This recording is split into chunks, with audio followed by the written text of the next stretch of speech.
नमस्कार मित्रों, आप सभी का स्वागत है आपके अपने चैनल कथा साहित्य दर्पण में, जहां हम लोगों ने देखा धरती धन्ना अपना उपन्यास के 11 भाग। आज हम देखेंगे 12वां भाग। धरती धन्ना अपना उपन्यास एक बहुत ही महत्वपूर्ण उपन्यास है जो कि यूजीसी नेट के पाठ्यक्रम में लगा हुआ है और इसके साथ ही विभिन्न पाठ्यक्रमों में लगा हुआ अत्यंत ही महत्वपूर्ण उपन्यास है, जो पंजाब प्रांत के घोड़ेवाहा नामक गांव के दलित किसानों की व्यथा कथा कहता एक महाकाव्यात्मक उपन्यास है। इसके 11 भाग हम प्रस्तुत कर चुके हैं। आज 12वां भाग आपके समक्ष प्रस्तुत करेंगे। अभी तक हमने देखा कि काली नामक एक किसान, जो कि दलित चमार जाति का था, माखे नामक चमार का पुत्र था, वह बचपन में ही गांव छोड़कर भाग जाता है और वह 10 साल बाद गांव वापस आता है। तब उसकी चाची प्रतापी होती है। कुछ समय बाद वह गांव में पक्का मकान बनवाने का सोचता है और जब तक वह मकान बनवा रहा था तभी उसकी चाची का निधन हो गया और गांव की एक लड़की, जो कि उसकी बिरादरी की ही है, ज्ञानो, वह काली के प्रति आकर्षित रहती है। यह बात धीरे धीरे गांव में फैल जाती है। तभी गांव में बरसात आती है। बरसात में गांव के बाहर जो एक पहाड़ी तालाब था, जिसको चो लोग बोलते थे, उसमें पानी भर जाता है। पानी भरने से सारा गांव पानी में डूबने लगता है और चौधरियों तथा चमारों ने मिलकर गांव का बांध काटा, जिससे पानी गांव से बाहर खेतों की तरफ निकल गया। और उस गांव में चौधरियों की दादागिरी चलती है। वह किसी भी चमार दलित को अपने घर काम पे बुला सकते हैं, बेगार करवा सकते हैं। किसी भी स्त्री को छेड़ देना मामूली बात थी, गाली दे देना तो मामूली ही बात थी। ऐसी स्थिति में काली को यह सब बातें अच्छी नहीं लगती और गांव के जब खेत मिट्टी से भर जाते हैं, गाद से, पहाड़ के गाद से भर जाते हैं, तो उनको चौधरी बेगार के रूप में काम कराते हैं, जिससे चमारों में विद्रोह की भावना उत्पन्न हो जाती है और वह बिना पैसे के, बिना मजदूरी के काम करने को तैयार नहीं होते हैं, जिससे गांव में बायकाट की स्थिति उत्पन्न हो जाती है और चौधरी और चमारों में तनातनी का माहौल बन जाता है। चौधरी अपनी जिद पर अड़े हैं और चमार अपनी जिद पर। उधर चमारों के विद्रोह करने से चौधरियों को भी बहुत कष्ट होता है और चमारों की तो हालत ही खस्ता है। बेचारों को फांके करने की नौबत आ गई है। इस तनातनी के माहौल से कुछ लोग खुश भी हैं, पर बहुत लोग बहुत दुखी। आपस में ही झगड़ा, गाली गलौज होता है और लोग बार बार कहते हैं कि जाकर माफ़ी मांग ले। पर काली सबको समझाता है। वह पादरी के पास भी जाता है अनाज मांगने, पर पादरी के मन में एक लालच है कि ये लोग ईसाई बन जाएं। वह काली से ईसाई बनने की बात भी करता है। काली वहाँ से चला जाता है और डॉक्टर विशनदास के पास जाता है अनाज मांगने, पर वहाँ भी मना कर देते हैं। और उसके बाद वह पहलवान के पास जाता है, पर पहलवान भी कहता है कि जब तक बायकाट चलेगा वह अनाज नहीं दे सकता। काली बहुत उदास मन से गांव आ जाता है। गांव में भी लोग यही चर्चा करते हैं कि हमको चमारों से माफ़ी मांग लेनी चाहिए, पर काली सबको समझाता है। सबका हौसला टूट रहा है। इसी तरह चौधरी भी चाहते हैं कि चमारों के साथ मित्रता हो जाए। उन लोगों को बड़ा दुख होता है, बड़ा कष्ट होता है काम करने में। इसके आगे हम देखेंगे कि क्या होता है। काली के पास जो भी अनाज था उसने प्रीतो को दे दिया। प्रीतो, जो कि उसकी चाची लगती थी। आगे के भाग में देखते हैं क्या हाल है चमादड़ी के। काली को रोटी देने मुँह अंधेरो ज्ञानो आई। रोटी समेत उसे वापस जाने के लिए काली ने कह दिया। काली के समझ में नहीं आ रहा था कि वह क्या करे। दोपहर तक घर में लेटा रहा। जब भूख का एहसास जोर पकड़ता तो वह उठकर पानी पी लेता। फिर वह पादरी के पास जाता है। पादरी भी उससे कहता है कि हमारा तुम्हारा कोई रिश्ता तो है नहीं, मैं तुम्हारे किस रिश्ते से मदद करूं। यदि चमार ईसाई बन जाए तो मैं अनाज की बोरियां तक भिजवा सकता हूं, क्योंकि हमारे यहाँ किसी को भूखा रखना बहुत ही बड़ा पाप माना जाता है। वहाँ से उठकर काली गांव के चौगान में आ जाता है। वह भूख से निढाल लोगों को आपस में झगड़ते हुए देखता है और चुपचाप एक जगह बैठ जाता है। ताए बसंता उनके बार बार पूछने से रुआ से हो जाते हैं और कहते हैं कि हम और चाचा फत्ते जाकर चौधरियों के पाँव में अपने साफे रख माफ़ी मांग लेंगे। कुछ स्त्रियां कहती हैं, कुछ भी करो, मुझसे भूखे बच्चे देखे नहीं जाते। ताए कहते हैं, अगर बुढ़ापे में हमारी नाक कटवाना चाहती हो तो तुम्हारी मर्जी, लेकिन एक बात सोचो, अगर सूखा पड़ जाता तो क्या करते? तुम लोगों ने वो दिन नहीं देखे जब कई बार हम लोगों को पेड़ की जड़ें, आम की गुठलियाँ और घास फूस खाकर ही जीवन बिताना पड़ा था। काली, तू ही कुछ बता, तू तो शहर शहर घूम कर आया। ताए बसंती की बात सुन सभी लोग गंभीर हो गए, इसीलिए किसी को काली पर कटाक्ष करने का ख्याल नहीं आया। काली की आंखें बहुत भीगी हुई थी। उसने बताया कि मैं गांव के कुछ लोगों से, जो कि हम लोगों के प्रति हमदर्दी रखते हैं, अनाज मांगने गया था, पर सभी ने अपना अपना बहाना बना दिया। काली की बातें सुनने के लिए कुछ स्त्रियां नजदीक आ गई। मर्दों पर गहरी खामोशी छा गई। सब काली को सरसरी नज़र से देखते हैं। काली ने बताया कि पादरी चाहता है कि हम सब ईसाई बन जाए। तो ताए बसंता को कुछ गुस्सा भी आया। कुछ क्षण चुप रहने के बाद काली बोला, मेरी समझ में नहीं आता क्या करूं। चौधरी भी सुखी नहीं है, वे भी बहुत तंग हैं, और तुम लोग ज़्यादा दबाव ना बनाओ तो उनसे माफ़ी नहीं मांगनी पड़ेगी। काली ने लंबी सांस छोड़ी और ताए बसंते की आंखों में झांकते हुए कहा, आप सब मेरे घर चले, एक एक चीज़ की तलाशी ले लें, जो भी मिले आपस में बांट कर खा लें। मेरे पास पैसे थे, कुछ ड्योढ़ी बनाने में लग गए, कुछ चाची की दवा दारू में, बाकी चोरी हो गए। जो बचे थे वे चाची के मरने पर चले गए। अब मेरा घर भी खाली है और जेब भी। काली के बात खत्म करने के बहुत देर तक सब लोग चुप बैठे रहे। स्त्रियों में बैठी मंगू की माँ आंसू पोंछती हुई बोली, इन 4 दिनों में ही मेरा मंगू सूख कर आधा रह गया है। अव्वल तो रात को घर आता ही नहीं, और अगर आता भी है तो भूखे पेट बेचारे को लेटना पड़ता है। फिर वह प्रीतो के कान के पास मुंह ले जाकर बोली, मंगू कह रहा था कि अमरू को भेज दो। ना ना, प्रीतो उसकी बात को काटते हुए बोली, जब सारा मोहल्ला जाएगा तभी अमरू जाएगा।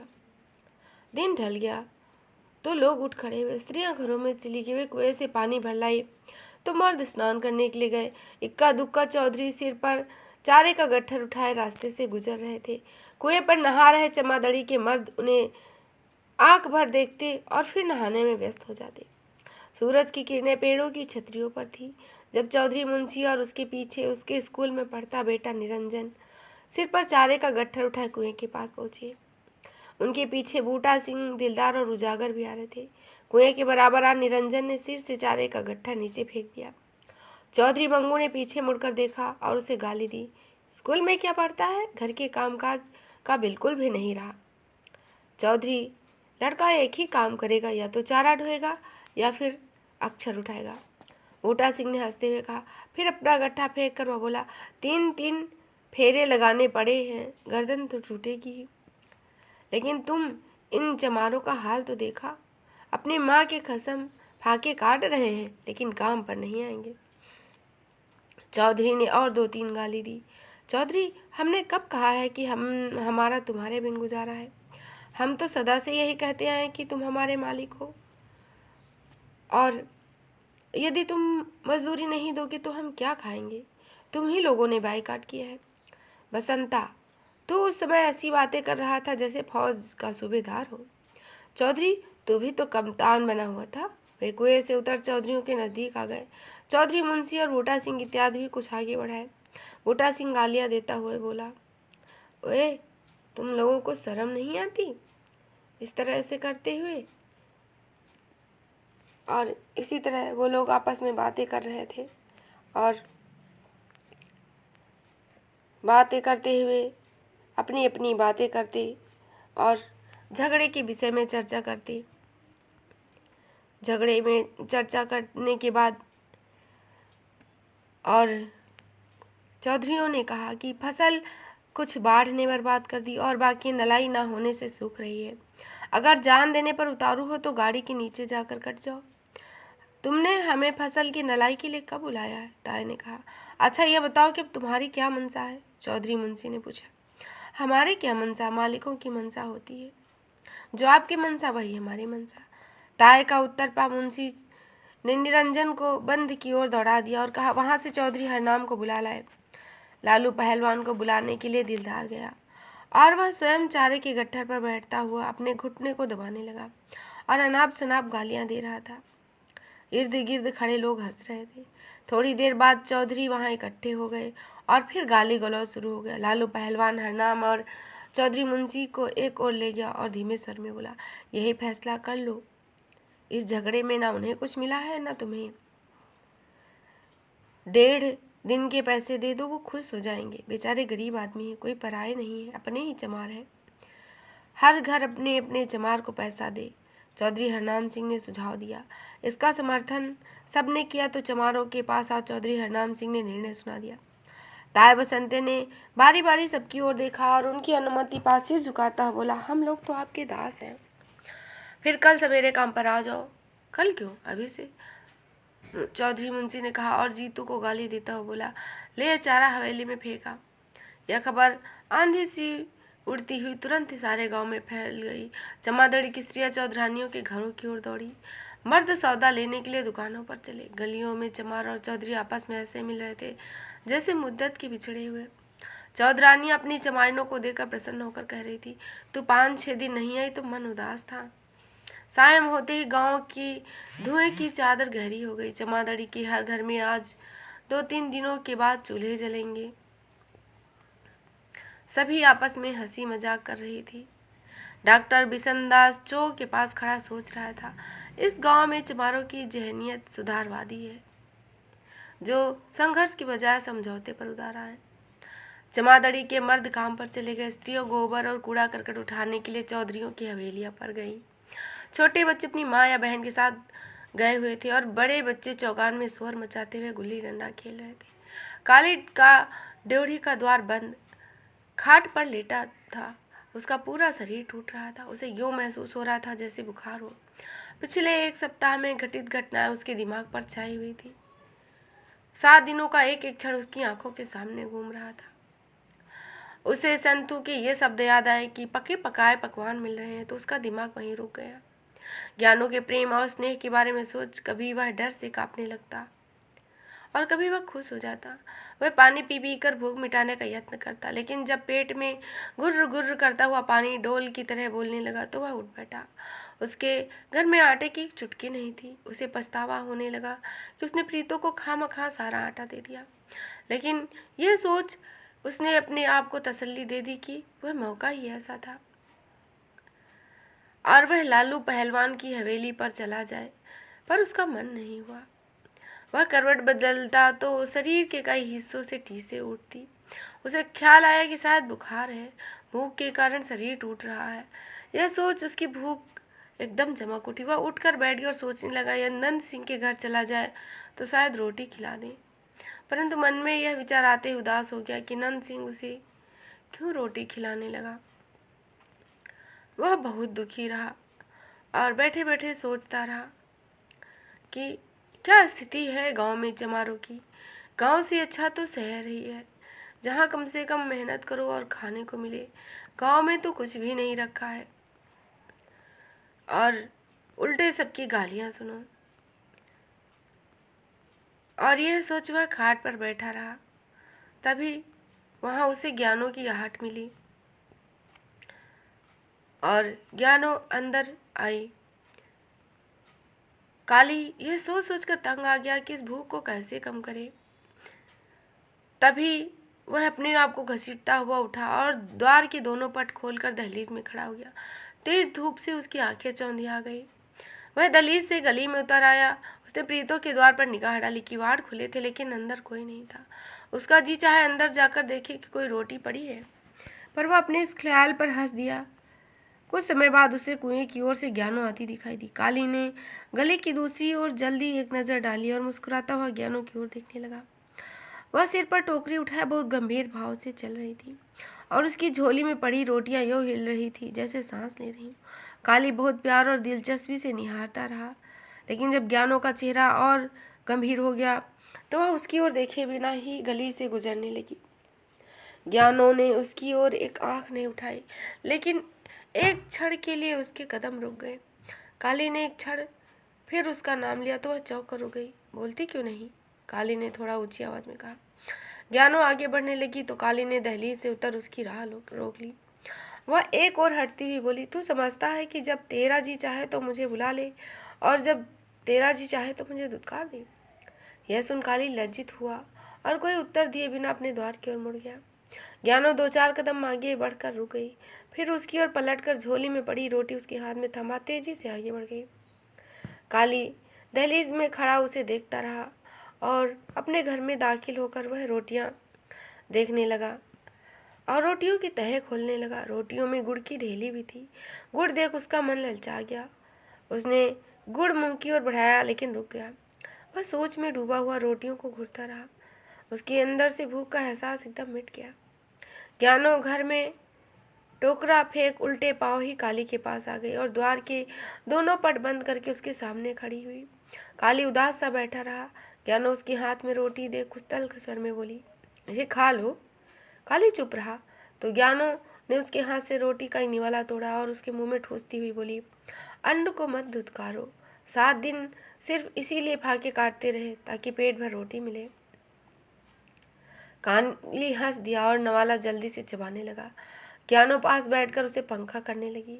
काली उसकी ओर मुस्कुराता हुआ बोला, घड़ी भर पहले तो मुझे ऐसे धुतकार कर गई, अब मेरी शक्ल से जैसे नफरत हो। ज्ञानो चुपचाप पंखा हिलाती रही। काली के मुंह का निवाला गले में रुक गया। वह उसे कठिनाई से नीचे उतारता बोला, तुम्हें क्या पता कभी कभी मेरा क्या हाल होता है। लोग मुझ पर तोहमतें लगाते ठट्ठे करते हैं। तू मुझे रोटी लेकर दे गई थी तो शायद प्रीतों ने देखा हो या संतों ने। चौगान में सबके सामने मेरे मुंह पर कह दिया कि तू बाइकाट जारी रखेगा, तुझे तो पके पकाए पकवान मिलते हैं। ज्ञानो ने उसकी ओर ध्यान से देखते हुए कहा, तोहमतें दूसरे लगाते हैं और गुस्सा मुझ पर। काली उसे समझाता हुआ बोला, मैं तेरे खिलाफ कोई बात नहीं सुन सकता और उनके सामने तो चुप रहते हो जो मुझ पर रौब डालते हो। मुझे भी मोहल्ले की स्त्रियां बहुत कुछ कहती हैं। यह राण प्रीतो तो रोज मेरी माँ के कान फुसफुसाती है। चौधरियों के लड़के बोलियां मारते हैं, आवाज़ें कसते हैं। अपने मोहल्ले के लड़के मुझे देख हंसते हैं। मुझे भी गुस्सा आता है लेकिन मैं तुम पर नहीं निकालती। काली के पास उसकी बातों का कोई उत्तर नहीं था। वह लज्जित होकर रोटी पकड़े बैठा रहा। रोटी खा कि रोटियों से भी नाराज है, ज्ञानो ने कहा। ज्ञानो द्वार की ओर बढ़ने लगी लेकिन काली ने बाह पकड़कर उसे अपनी ओर खींच लिया और अपनी बाजुओं में भेजकर लंबे लंबे सांसें लेता हुआ उसके शरीर की गर्मी को अपने अंदर संजोता रहा। कुछ समय बाद काली के हाथ ज्ञानो के शरीर के कई हिस्सों पर रेंगने लगे। वह उसे पीछे ढकेलती हुई बोली, इसी काम के लिए मैं तुम्हें अच्छी लगती हूँ। काली उसकी ओर बढ़ा तो ज्ञानो एक कोने में जाकर खड़ी हो गई। काली उस ओर लपका तो वह फुदा कर दूसरे कोने में चली गई। वह उस ओर बढ़ा तो वह ज्ञानो वहां से भी भाग गई लेकिन उसकी चोटी काली के हाथ में आ गई। ज्ञानो दबी जबान से हंसती हुई अपने आप को छुड़ाने लगी लेकिन काली ने उसका शरीर सधा कर उसे अपनी छाती से लगा लिया और पूरे जोर से भींचता हुआ बोला, क्या तू अपने आप को मुझसे ज्यादा जोर वाला समझती है? अगर ऐसा समझती तो तुझे बार बार धुतकारने पर भी तेरे पास नहीं आती।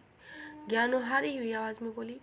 काली हंसता हुआ खाट पर बैठ गया और ज्ञानो एक मटका उठाकर उस पर बैठ गई। काली बहुत प्यार से उसे निहारता हुआ बोला, लोगों की तोहमतें सुनकर मैं कभी फैसला नहीं करता हूँ।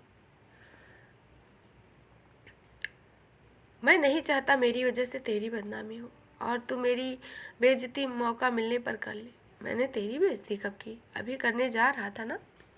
तू क्या समझता है इस काम से मेरी इज्जत बढ़ती है? काली और ज्ञानो बातों में खोए हुए थे कि गले में लाठी पटकने और खांसने की आवाज़ सुनाई दी। दोनों चौंक गए।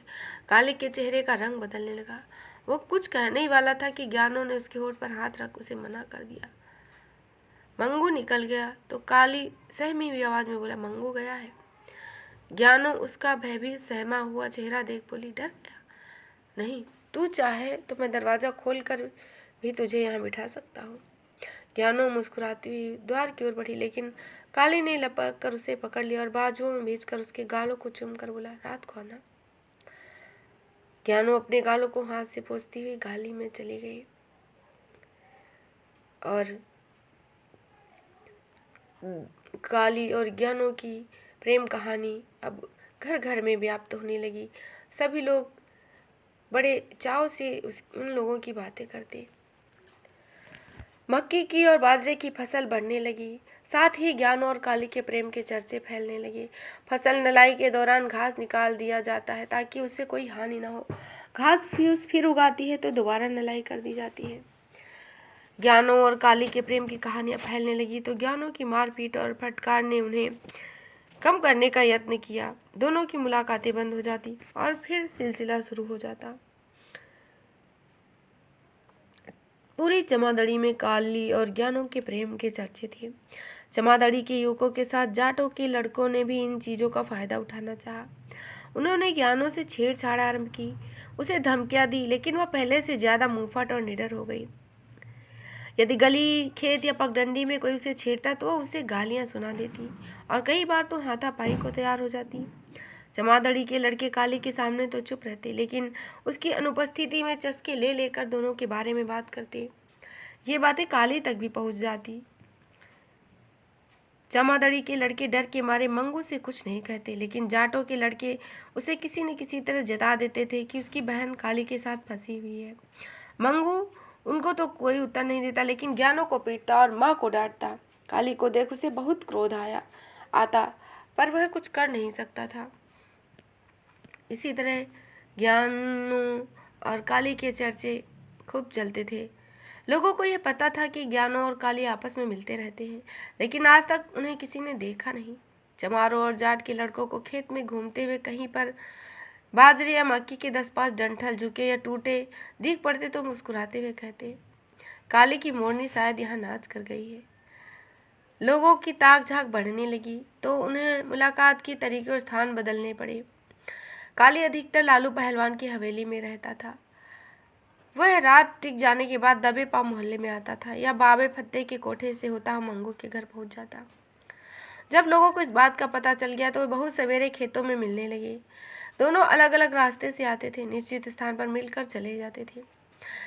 दोनों कई बार एक दूसरे से पीछे हटने की कोशिश भी करते, पर यह कभी संभव न हुआ था। एक दिन काली और ज्ञानो सुबह सुबह तकिए के पास झाड़ झंकाड़ में बैठे थे।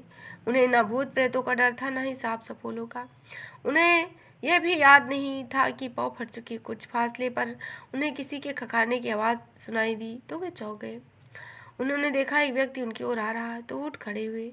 काली तकिए के पीछे खेतों की ओर निकल गया और ज्ञानो झाड़ झाड़ चलती हुई चौक की ओर चली गई। वह व्यक्ति झाड़ झंकार से बाहर खड़ा था। ज्ञानो उसे अपने सामने देख ठिठकी तो उसने आगे बढ़कर ज्ञानो का हाथ पकड़ लिया और ऊंची आवाज में पूछा, हो गई तसल्ली? अपने यार को कहाँ दौड़ा दिया? धड़म चौधरी खीखी कर हंसता हुआ बोला, मोरनी, तेरे अंदर कितनी आग है जो बुझने का नाम नहीं लेती।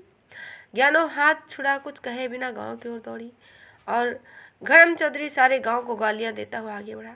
दिन चढ़े धड़म चौधरी इस बात को पूरे गांव में फैला देता है। मंगू घर आकर चौधरी के घर उसने जस्सो को बहुत गालियां दी। उसने जाते ही मंगू द्वार बंद कर ज्ञानों को लाठी से पीटने लगा। उसकी चीखें सारे मोहल्ले में छा गई और युवकों को यह चीख सुन अजीब सा इत्मीनान महसूस हुआ। बाबा फत्तू और ताई बसंता जमाने को बुरा भला कह रहे थे और ज्ञानों की स्थिति पर दया भी खा रहे थे। मंगू ने ज्ञानों को बहुत मारा और बेचारी चुपचाप एक कोने में पड़ी रोती रही। यह सुन जस्सो और प्रीतो भी भटकने लगी। ताए बसंती ने बहुत मुश्किल से मंगू को उठाया और उसे परे ढकेलता हुआ ज्ञानों के सिर पर झुक गया और अच्छी तरह देखभाल कर जस्से से बोला, पुत्रा, इसे पानी पिला दो, रो रो कर इसका गला सूख गया है। ताए बसंता मंगू को कोठरी ले गया और समझाता हुआ बोला, बराबर की बहन पर हाथ नहीं उठाती। ताया, मैं लोगों की बातों से तंग आ गया हूँ। इसने मेरी इज्जत मिट्टी में मिला दी। मैं तुम्हें यह कहना चाहता हूँ कि यह तरीका ठीक नहीं। तू सारी दुनिया को तमाशा दिखा रहा है। ऐसे मामले पर्दापोशी में काम लिए जाते हैं, शोर नहीं मचाया जाता। इससे तेरी और ज़्यादा बेइज्जती होगी। ज़रा दरवाज़ा खोल कर देख, सारा मोहल्ला बाहर खड़ा है।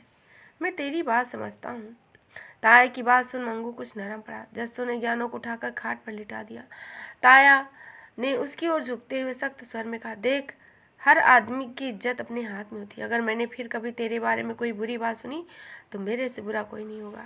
जिसको माँ बाप और भाई की इज्जत का ख्याल न हो, वह औलाद किस काम की। ताया मंगू, जस्सू और ज्ञानों को एक बार फिर अपने कर्तव्य पालन का उपदेश दे काली की ओर बढ़ गया। वहाँ ताला देख वह लालू पहलवान की हवेली की ओर बढ़ा। काली वहाँ भी नहीं था। लालू पहलवान से पूछा तो केवल इतना ही बता सका कि काली शायद शीशम वाले खेत में होगा। अगर वहाँ नहीं होगा तो वह कीकर वाले खेत में होगा। इससे ज़्यादा वह कुछ नहीं बता पाया।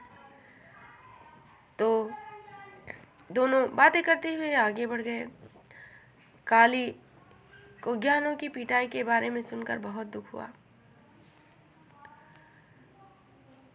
ताया पहले हवेली जाने के लिए मुड़ा तो लालू ने उसे रोक लिया और गंभीर स्वर में बोला, बसंता, तू सयाना आदमी है, शायद कुछ बता सके। काली, मैं कुछ दिनों से एक बात देख रहा हूँ। कभी कभी वह सारा दिन काम को हाथ नहीं लगाता या फिर इतना काम करता है कि उसे रोटी की सुध नहीं रहती। पहले मैं समझता था कि उसे अपनी चाची की याद आती है, लेकिन आज तो धर्म चौधरी मुझे कुछ और ही बता रहा था। लालू की दिलचस्पी उस देखता है उसकी आदत से परिचित था। पहलवान की सारी खेती बर्बाद हो जाए वह परवाह नहीं करेगा, लेकिन ऐसे आदमी को नहीं रखेगा जो लंगोटे का ढीला हो। वह बहुत इत्मीनान से बोला, पहलवान जी, तुम नत्था सिंह को तो जानते ही हो।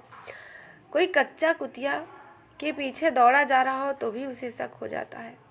और तुम सोचो, औरतें जंगल पानी के लिए झाड़ झंकाड़ या फसल में नहीं बैठेंगी तो क्या खुले में शौच करेंगी? मैं समझ गया। मैं पहले ही जानता था कि सारी बात नत्था सिंह के दिमाग का खलल है। ताया बसंता पहले लालू पहलवान के शीशम वाले खेत में गया, फिर कीकर वाले खेत में, फिर आम वाले। आवाज़ देने पर काली बाहर आया। ताया बसंते को देखते ही उसका रंग फीका हो गया। दोपहर हो गई तो क्या तू गाँव नहीं जाएगा? मरले 1.5 मरले की नलाई रह गई है, काली ने पसीना पोंछते हुए कहा। काली मन ही मन काँप रहा था। ताया अभी सुबह की घटने का जिक्र छेड़ देगा। उसके चेहरे का एक रंग आ रहा था और दूसरा जा रहा था। अगर ताया उसे सीधा प्रश्न पूछता कि सवेरे क्या हुआ, तो शायद काली पाँव पकड़कर माफ़ी भी मांग लेता, लेकिन उनके हेर फेर की बातों से काली को संभलने का अवसर मिल गया। वह चौधरी की फैलाई हुई बात और ज्ञानों की मारपीट की कहानी इस इत्मीनान से सुन रहा था जैसे उसका कोई संबंध नहीं हो। उसने एक ही बार कहने पर काली गांव जाने को राजी हो गया। ताया बसंते को विश्वास हो गया कि उसकी जगह कोई और लड़का होगा, लेकिन फिर उसने काली को शराफत से मोहल्ले की कुंवारी मुटियारों को बहन समझने का उपदेश दिया और सिर झुकाकर काली उसकी बात सुनता रहा। तो आज के लिए यहीं तक। इसके आगे के भाग में हम देखेंगे कि काली और ज्ञानों के विषय में क्या निर्णय लिया जाता है और क्या स्थिति होती है दोनों की। तो तब तक के लिए हम यहीं पर रुकते हैं। आगे के भाग में आगे की कहानी और इससे पहले का उपन्यास का संपूर्ण भाग हमारे चैनल पर मौजूद है और यूजीसी नेट के पाठ्यक्रम में लगी हुई समस्त कहानियाँ, इकाई 10 में लगी हुई जीवनी आदि का वर्णन भी हमारे चैनल पर उपलब्ध है। तो आप उन्हें अवश्य सुनें और अपनी ज़रूरत के अनुसार अपने मित्रों को भी शेयर करें। पुनः आपसे मुलाकात होगी नए तथ्य के साथ। तब तक के लिए धन्यवाद। जय हिंद, जय हिंद।